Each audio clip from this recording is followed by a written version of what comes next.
সাহিত্যে বিশেষ অবদানের জন্য পল্লী কবি জসিম-উদ্দিন পদক ২০২৪ পেয়েছেন বিশিষ্ট কবি সৈয়দা রাশিদা বারী। ফরিদপুর জেলার অম্বিকাপুরে পল্লী কবি জসিম-উদ্দিন জাদুঘর ও লোক সাংস্কৃতিক কেন্দ্রে অনুষ্ঠিত শীতকালীন সাহিত্য উৎসব ২০২৪-এ তাকে এই পদক দেওয়া হয়।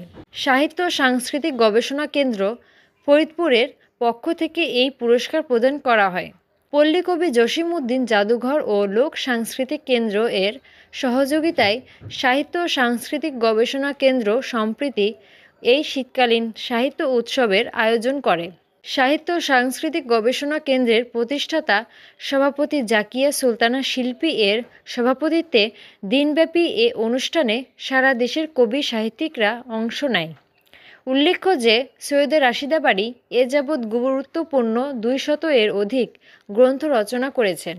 তিনি ৪,০০০-এরও বেশি গান লিখেছেন। সৈয়দা রাশিদা বারী সাহিত্যে ও সংস্কৃতির উপরে স্থানীয়, জাতীয় ও আন্তর্জাতিক স্তরে প্রায় ৯৫টি সংবর্ধনা, সম্মাননা, পুরস্কার, ক্রেস্ট, মেডেল, মানপত্র, শুভেচ্ছা, শ্রদ্ধা ও প্রশংসাপত্র পেয়েছেন। তবে উপাধি পেয়েছেন প্রায় ২৬টি। এর মধ্যে ভারতসহ ৬টি উপাধি তিনি ভারত হতে পেয়েছেন। তিনি বাংলাদেশ বেতার, বাংলাদেশ টেলিভিশন ও চলচ্চিত্রের গীতিকার। এছাড়া তিনি জাতীয় চলচ্চিত্র মাসিক স্বপ্নের দেশ পত্রিকার সম্পাদক ও প্রকাশক।